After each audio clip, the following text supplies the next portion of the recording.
ассалому алайкум дӯстони азиз подписчикои муҳтарам, акаҷонои мо ҳам акасасозени хубен. Ирӯз 4 декабри соли 2023 шумо дар канали Auto TV қарор дорем. Бардор азиз, рости 8 та Opel баъри шумо пешниҳод кардем.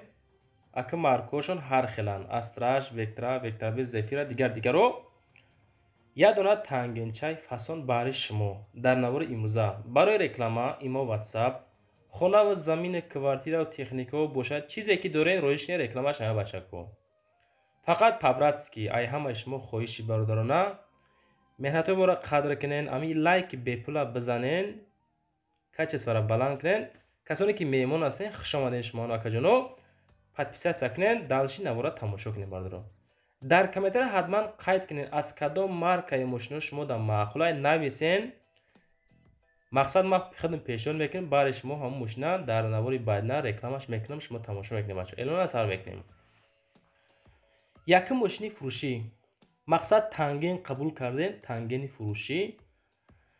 اینی حال در دوشنبه قرار داره، شهر دوشنبه در گشتگی فقط کاربر سابقتی مقصد کار کردگان. نرخش 24000 سوم میگن، سالش 2008.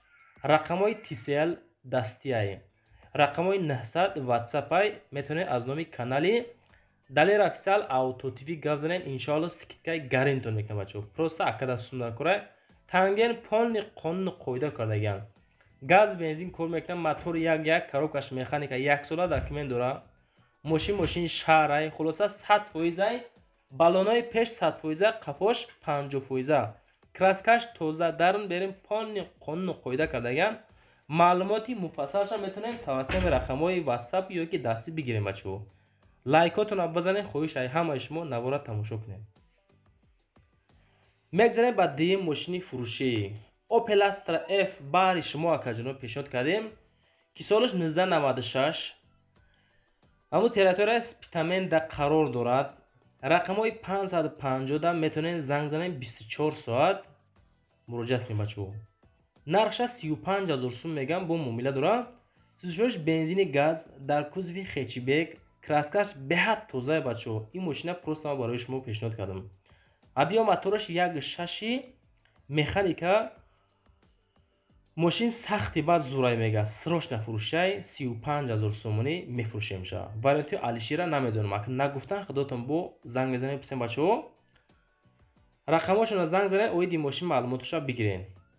بالوناش هم زوری بدای، کراسکاش به حد توزه. ساسیان ماشین بمبای بچه کو. کسی که میخره پوشایی ما نمیشه. خیلی ماشین را فقط من خودم میمون بچه عزیز. ماشین فروشی سیم دا میگذاریم. باز یک دونه Opel Astra F سالش 1995. اینی حال در دنغره خدمون قرار داره. با نرخ 27000 سومانی فروخته میشه. سوزش بنزینی خالی در کوزوی خیچیبک، کراسکاش توزه. ابیا موتورش 1.6 لیتر، коробка передач механика. ماشین نخدوای گاز دیدگی نیست، بنزینی خالی قدی حرکت کردگی فقط سروش نفروخته میشود. خریدار انیق ماشین زنگ زنین. برادر عزیز، امی کانال ما دا 70-80% میمونین. خواهش ای همه شما پابراتسکی امی لایک های به پلتون نمونین. ای همه شما اکجانو خواهش وقتی که نوار لایک و ویدیوگراف امی اکومون امی Opel فروشو بازدی Opelش هم میفروشن. هم ما دا خوبای هم شما دا خوبای هم اکجانو دا خوبای. برادر عزیز پروسه پابرات که اگر دستگیر کنیم انشاءالله کاری خوب میشه. برادر عزیز میگذاریم با چهارم ماشین فروشی برای شما Opel Astra H قبول کردیم. راستی همی 4-5 نفر در کامنتر خواهش کردن که پان یک نوار Opel کنین. گپی رو ما در زمین نزدیم به خاطری که ما رو دستگیر میکنن. سالش 2007. اینی حال در دوشنبه قرار داره. با نرخ 65000 سومانی فروخته میشه. سوزش بنزینی خالی، کوزو اونورسال، کراسکاش توزه، موکری اسفالت. ابیا موتور 1.6 لیتر، коробкаш مکانیکا. پرابگ ماشین قید کردگان 168000 کیلومتر. معلوماتی مفصل میتونن امی رقمای 934 بگیرن. راستی 20 در اینترنت فقط گپ چفا کریستیانو رونالدو باتوریکسون میاد نمیاد. برادر عزیز تا جایی که من خودم معلومات یافتم رونالدو نمیاد، ترومای وزمین گرفتگی با همون خاطر نمیتونه باتوریکسون اومده. این همی سوال برای همون نفرایی که ما سوال دارن جواب کنه گرفتیم باشن کو.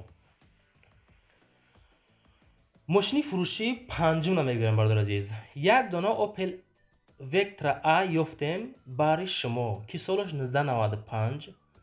این حال در استراوشن قرار داره با نرخ 12000 سومونی فروخته میشود. سوزشش بنزین گاز در کوزوف سدان موتور 1.6 لیتر پرابگش 250000 کیلومتر. اگه دوستان عزیز اینا راست هستن نیستن تا جایی که ما معلومات را قبول میکنیم همین قدر. بسیار در کامنتر می نویسین که خیلی دروغه. های خداتون زنگ زن اکا جناب پرسیم بو. ابیو موتورش 1.6 لیتر کاروبکش مکانیکا ماشین در حالت خوبی تکنیکی قرار داره. تخصصاتش تمام شده میگن.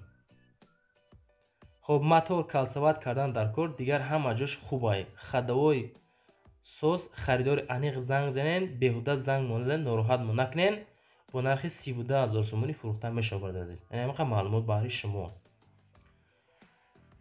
این اوپل چرا فقط ما خودمون موندیم 15500 سومونی اوپل وکترا A کراسکش تازه راستی خدمت معقول شده ماشین شام.